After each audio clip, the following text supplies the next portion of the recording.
Hello, it's Roger Bisbee here from Skill Builder, and I've just come up to pay my weekly visit to James King. He's still working on extension, and luckily he's found a nice dry spot indoors on this horrible day. Hello James, how you doing? Hello mate, yeah, not too bad. What are you up to? Door hanging. Oh right. Trying to get the building secure now. Okay, so this is one side door, is it? Yeah, just for the side access. This isn't these two no, this is a pair of French doors, this one. Okay, alright. Okay, so let's have a look what you're doing. I've routed in the faceplate, that's the first part. Second part, I've now got to route in the back bar, the actual one that moves up and down. I know, yes. That works with the gearing. How does that work out, that lock, with the rails? Doesn't really. Probably actually works out in the correct position because it's not, if it was mortise and tenon, it's a dowel door, this one. Oh, okay.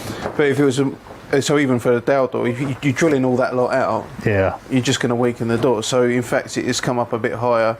It's better. It partly goes into it, but you know, they're pretty much set at 1 metre as a standard handle height. So there's a little bit of play moving it up and down, but if I start adjusting it too much, I'm going to lose the holes for fixing the plates. Gotcha, So I've got to pretty much it goes where it goes. Yeah, you've got to make sure that you've got enough depth.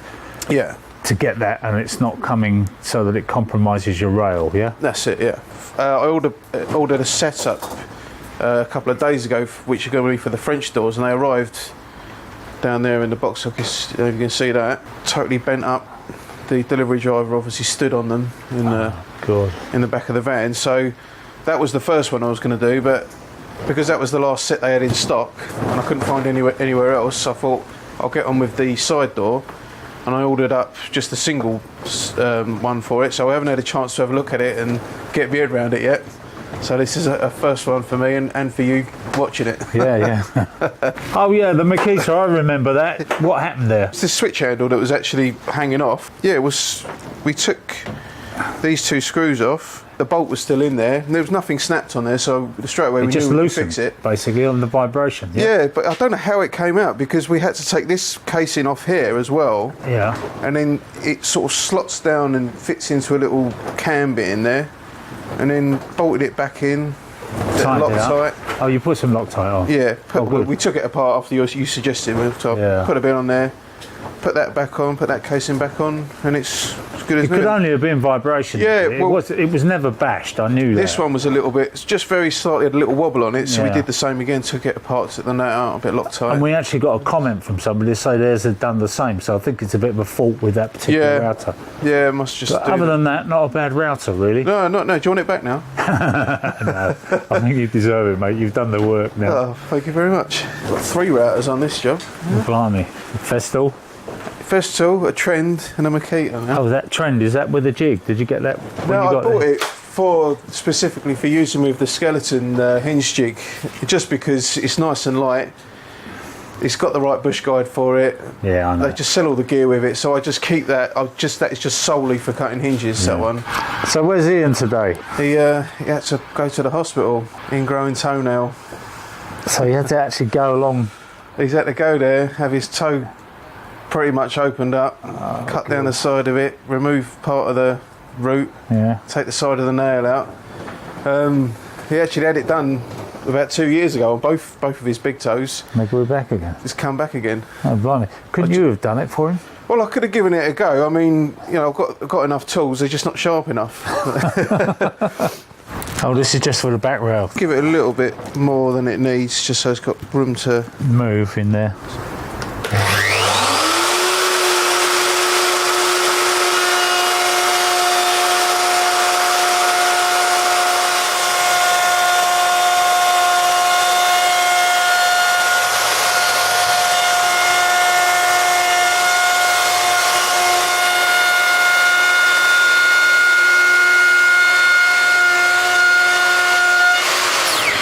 This little T15 you go to us in the box for the cordless TS55, which worked really well, by the way. Thank you. One of the batteries was the 14.4, and there's nothing wrong with it. So okay, it works a treat. Oh, okay. So you're down to one battery I didn't give you any battery. There was did I? 2 batteries in there. One, the 18 volt was knackered, it won't charge, it, yeah. and the 14.4 fits on here, and there's nothing wrong with it. Okay. So I know, this you've got to rebate the ends, haven't you? Top and bottom. yeah, and I've got to make that fit in there somehow.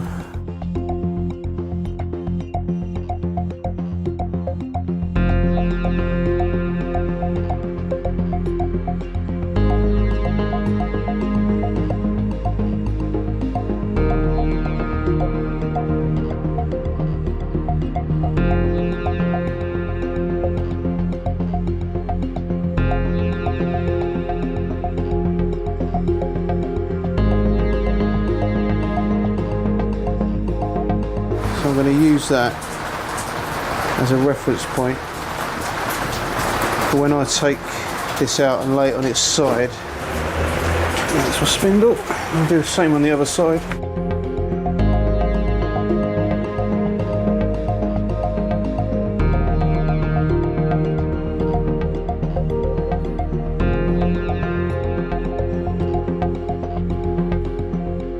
It's a little bit tight because there's a split pin there. It's going to be right in the way. I'm going to go 25. It's a slightly over. Not only have you got that circlip, you've got a little sprung washer behind it as well, which is slightly raised, and I just don't want any interference. I'll put a bit of tape on it. Some people would say that there's too much red tape in the building industry. What do you think?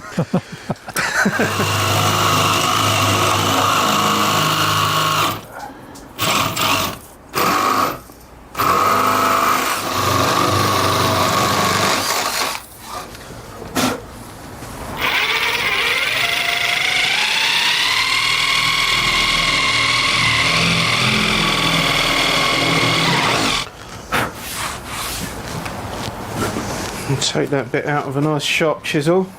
Thanks, Ian. While you're in hospital, Ian, we're trashing your chisels. I'm not even using a hammer on it, I'm using the back of my hand. That's how much I like it. See that? He looks after them. By never using them. A little bit bigger than we need, but we don't want to make it too tight. It's a nightmare trying to push those Euro locks through.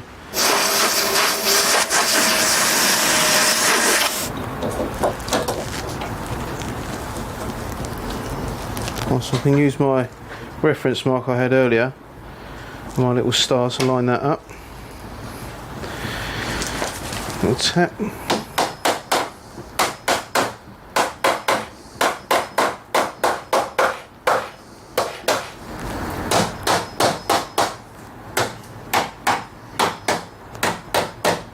But I made a little route out for that, but just one little circle.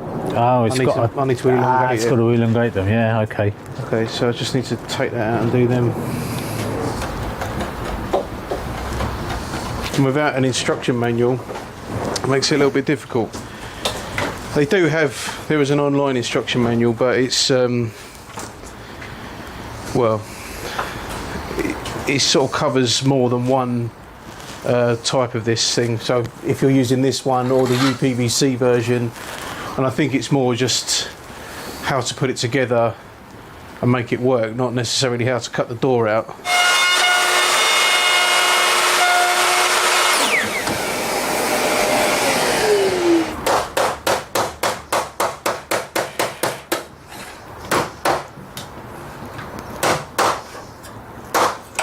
Okay, so this is just the trial fit. Make sure everything's operational, that everything's clear to move. We know that nothing's going to snag on it anymore. So what we do now is good practice. Once we've fitted it and make sure it works, we'll take it apart. We'll paint behind the entire lock face, everything we've routed out. Just because it's an external door, we don't want any moisture content to get in there and ruin the door after all this hard work that's gone onto it. You know, we just want to make sure that we're covering all our bases.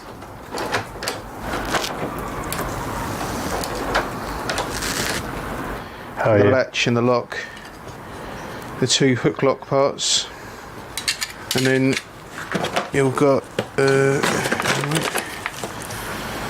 piece in the top and the bottom for the chute bolts. That's basically it now.